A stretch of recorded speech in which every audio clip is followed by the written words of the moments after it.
നിങ്ങളുടെ favourite shows ഇനി ഒരിക്കലും മിസ്സാവില്ല. ഇപ്പോൾ C5 കാണും നിങ്ങളുടെ ഫേവറേറ്റ് ഷോ തികച്ചും സൗജന്യമായി. പൊന്നുമോൻ ഇവിടെ ഉറക്കം എഴുന്നേറ്റ് വരുന്നതേ ഉള്ളോ? എല്ലാവരും എഴുന്നേറ്റ് അവരവരുടെ ജോലിക്ക് പോയല്ലോ. ഇല്ലല്ലോ, ആരും പോയില്ല.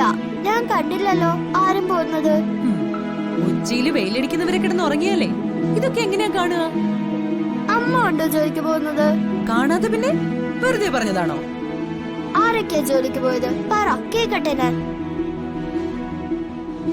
അത് പിന്നെ ആ കിളികൾ എഴുന്നേറ്റ് പറന്ന് വയലിലേക്ക് പോയി. അണ്ണാറക്കണ്ണാന്മാര് ഓടി തോട്ടത്തിലേക്ക് പോയി. കൊറ്റികള് തോട്ടിൻകരയിലേക്ക് പോയി. പിന്നെ ഉറുമ്പുകളും തേനീച്ചയും മരംകുത്തിയും ഒക്കെ ഡ്യൂട്ടിക്ക് പോയി. അച്ചൂട്ട് മാത്രം ഇവിടെ ഉറക്കം തൂങ്ങിയിരിക്കുക. കുട്ടിയായതുകൊണ്ട് ഇപ്പൊ എനിക്ക് ഡ്യൂട്ടി ഒന്നുമില്ലല്ലോ, അതല്ലേ? വലുതായി ജോലി കിട്ടുമ്പോ ഞാനും ഡ്യൂട്ടിക്ക് പോകുന്ന ഉറപ്പാ. ആഹാ, കുട്ടികൾക്ക് ഡ്യൂട്ടി ഇല്ലെന്ന് ആരാ പറഞ്ഞ? ഉണ്ടോ? ആ പിന്നെ രാവിലെ നേരത്തെ എഴുന്നേൽക്കണം, പല്ല് തേക്കണം, കുളിക്കണം, യൂണിഫോം ധരിക്കണം, പുസ്തകം എടുക്കണം, സ്കൂളിൽ പോണം, പഠിക്കണം. അങ്ങനെ എന്തെല്ലാം ചെയ്യണമെന്ന് അറിയാമോ? സത്യം പറഞ്ഞ കുട്ടികൾക്ക് ഡ്യൂട്ടി കൂടുതല്. അതൊന്നും ചെയ്യാൻ എനിക്ക് വയ്യ. ഞാനിവിടെ ചുമ്മാ അമ്മയുടെ അടുത്ത് ഇരുന്നോളാം.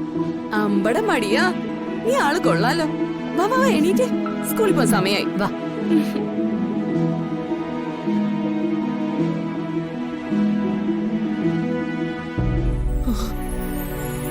അയ്യോ അച്ചൂട്ടാ, ഇതെന്താ ചോരയാണല്ലോ?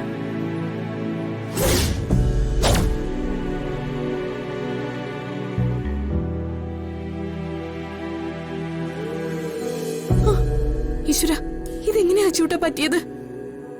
എനിക്കറിയില്ല, ഇത് തനിയെ വന്നതാ. ഈശ്വര, മൂക്കിന്ന് ചോര തനിയെ വരാനോ? ഇതെന്താ ഇപ്പൊ ഇങ്ങനെ? നീ കിടന്ന് വെപ്രാളം പിടിക്കാതെ മോളെ. മൂക്കിനകത്ത് തൊലിയോ മറ്റോ ഇളകിയതാവും, അതാ ഇങ്ങനെ വരുന്നേ. അച്ചു, മോനെ നീ നഖം വെച്ച് മാന്തോ മറ്റോ ചെയ്തോ മൂക്കിനകത്ത്? ഇല്ലെന്നേ, ഒന്നും ചെയ്തില്ല. പക്ഷേ എന്താ, എന്തു പറ്റി? സ്കൂളില് വാഷ്റൂമിൽ പോയപ്പോ കഴിഞ്ഞ ആഴ്ച ഇങ്ങനെ ചോര വന്നിരുന്നു. അയ്യോ, എന്നിട്ട് നീ എന്താ മോനെ അത് പറയാത്തത്? കൊഴപ്പൊന്നുമില്ലായിരുന്നു, കഴുകിയപ്പോ അതപ്പോ തന്നെ പോയായിരുന്നു. ഈശ്വര, ഇനി എന്താ സീതമ്മേ നമ്മൾ ചെയ്യാ? നീ ഇങ്ങനെ ടെൻഷൻ അടിക്കാതെ. വൈകിട്ട് ആ നകുലൻ ഡോക്ടറെ കൊണ്ടുപോയി കാണിക്കാം നമുക്ക്. രോഗിയെ നോക്കി അപ്പ പറയും അസുഖം എന്താണെന്ന്. നകുലൻ ഡോക്ടർ മിടുക്കനാ. മോൻ പോയി റെഡിയാക്, അപ്പോഴേക്കും അമ്മ ബാഗ് റെഡിയാക്കട്ടെ.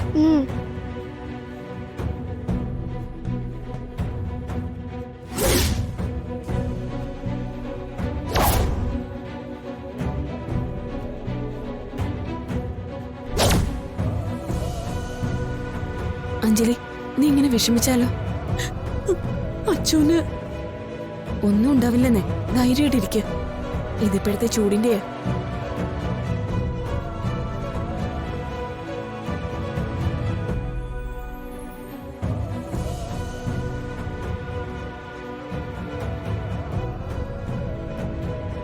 ആപത്തുകള് കൂട്ടത്തോടെയാണല്ലോ വരുന്നത്. ഇന്നലെ രാത്രി ആ വേലയൻ, ഇന്നിപ്പോ മൂക്കിന്ന് ചോര. ഇനിയും എന്താ വരാൻ പോകുന്നെന്ന് അറിയില്ലല്ലോ എന്റെ ഈശ്വര. ഡൗൺലോഡ് ചെയ്യൂ C5 ആപ്പ്. കാണൂ എല്ലാ എപ്പിസോഡുകളും സൗജന്യമായി.